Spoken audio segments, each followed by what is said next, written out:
open gifts and sharing a meal. But in addition to the holiday cheer, there's also going to be millions of awkward moments, which in the end probably could have ended a little bit better.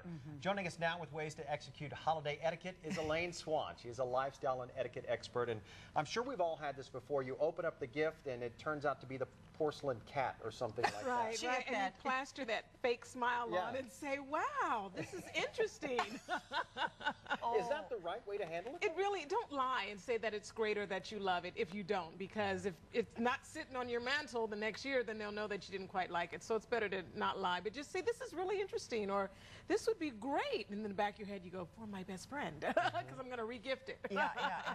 Which means re-gifting is okay. So don't you show the satisfaction. Right, and you know what? There's no need to tell a person that you don't like the gift or that you didn't like it. There's no need to go into that. And it's perfectly fine to return or exchange a gift. Sometimes you might get a particular fragrance that you're not fond of, but most stores, they'll exchange something without a receipt. And then if the person asks you about it a little bit later on, it's better to go ahead and tell the truth and say, you know what, I loved, the gift, but I didn't really like vanilla, so I changed it into strawberry flavored whatever. Yeah, good idea. Something like that. It's good. And, well, go ahead.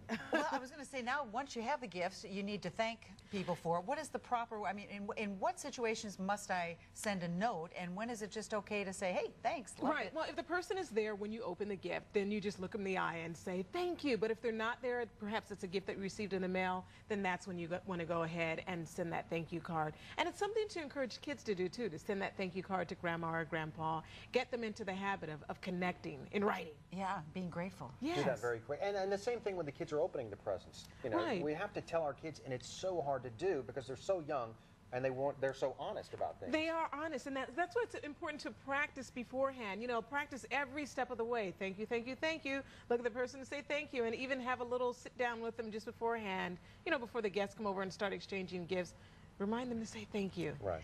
Elaine, what if the neighbor down the street shows up at the door with a wonderful gift and I have nothing for her because I didn't plan on it? Then you just look them in the eye and just give them a heartfelt thank you. And then you can always follow up with a thank you card. One thing I always say is people who are givers like that, they really are doing so from the heart. And more often than not, they don't expect anything in return. They just want to do a good deed. So just, oh, this is great, and how thoughtful of you, and just really kind of, give them a little pump there, and they'll feel good about it. And they're send okay. a note, maybe. Yeah, send a note is nice. That'll be something nice to get in the mail. Lots of families getting together this time of year. What do you do whenever Uncle Bob, who's a staunch Democrat, shows up and you're a Republican? You know that there's going to be a battle over politics or religion or whatever. Right. One thing we have to remember is people have their views, and there's all sorts of reasons why they have them, and so you're not going to change their views in one sitting.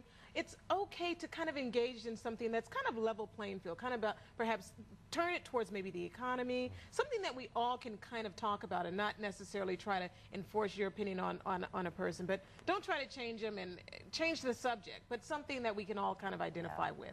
I'm going to avoid religion and politics at gatherings.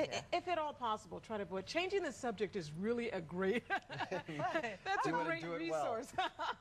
Elaine Swann, thank you so much for all your holiday tips. We appreciate it. Happy holidays. Thank you. Always a pleasure. Thank you for being here. Thank you, Elaine. Well, who would be nuts enough